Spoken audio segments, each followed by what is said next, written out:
The aroma of turmeric and cumin filled Isla's tiny kitchen. It was a familiar scent, one that usually brought her comfort. But today, it did little to ease the dull ache in her heart. She carefully layered roti and aloo gobi into a stainless steel tiffin, her movements mechanical, her mind elsewhere. Her husband, Rajiv, would be expecting his lunch at the usual time. She meticulously closed the lunchbox, the three tiers snapping shut like a lock on her mundane routine. Isla carried the tiffin down the narrow staircase of her building, her steps heavy. She joined the throng of dabawalas, their white kurtas a sea of white against the vibrant chaos of Mumbai. She found her usual delivery man, his weathered face etched with the city's grit, and handed him the tiffin. Rajiv, second floor. Sir Dorabji Tata Trust, she murmured, the routine as familiar as the taste of turmeric in her kitchen. As she watched the dabawala disappear into the crowd, a strange premonition washed over her, a fleeting feeling of something about to change. Little did Isla know that this ordinary day held the seeds of extraordinary change.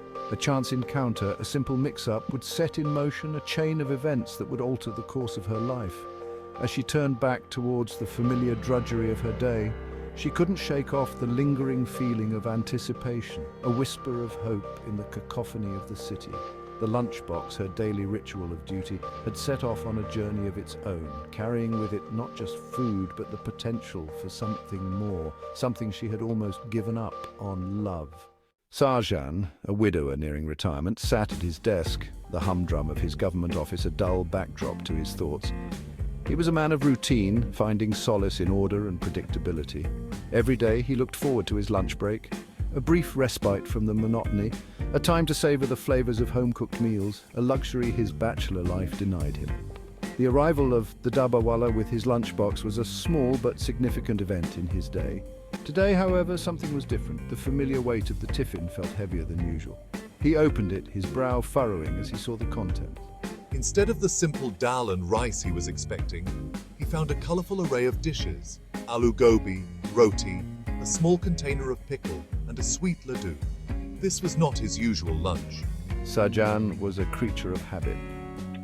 The unexpected left him slightly disoriented. He considered for a moment, then flagged down the dabawala who was just leaving the office.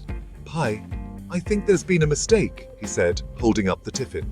The dabawala, a young man still new to the intricate network of deliveries, looked flustered. "Saab, I followed the route exactly," he stammered. "Are you sure?" Sarjan, a kind man at heart, saw the young man's distress and decided to let it go. "It's all right," he said. "I'll just have this today." He ate the unexpected meal slowly, each bite a curious exploration of flavors he didn't usually encounter. As he finished the last morsel, he found himself strangely moved by the care and effort evident in the food. It was a simple meal, yet it spoke of a love he hadn't experienced in years. The next day, Isla packed the lunchbox with a heavy heart. She had received a curt phone call from her husband complaining about the wrong lunch. "Couldn't you even get that right?" he had snapped, his words like salt on a wound. She knew it wasn't her fault. The dabawalas were incredibly efficient, renowned for their error-free service. Still, the incident had cast a pall over her day, reinforcing her sense of inadequacy. As she carefully arranged the food in the tiffin, a thought struck her. She took a paper napkin and wrote a small note on it. Hope you enjoyed the food. It wasn't meant for you, but sometimes the wrong train can take you to the right station. She tucked the note into the lunchbox, a small act of rebellion against the monotony of her life. As she handed the tiffin to the dabawala, she felt a flutter of nervousness, a sense of excitement she hadn't felt in years. That afternoon, Sarjan opened his lunchbox to find his usual dal and rice. He was both relieved and slightly disappointed. He had enjoyed the unexpected feast the previous day, the flavors lingering in his memory like a half-forgotten song. And then he saw it, a small, neatly folded paper napkin tucked into the corner. He carefully unfolded it, his heart skipping a beat as he read the message. A smile spread across his face, the words echoing his own sentiments. Maybe, he thought, some mistakes were meant to be. The lunchbox notes became a daily ritual.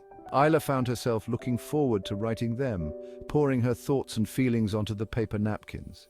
She wrote about her day, the mundane routine of her life, her quiet observations of the city, the poignant longing in her heart. Sarjan in turn responded with his own stories, anecdotes from his long career, his reflections on life and loss, his simple joys.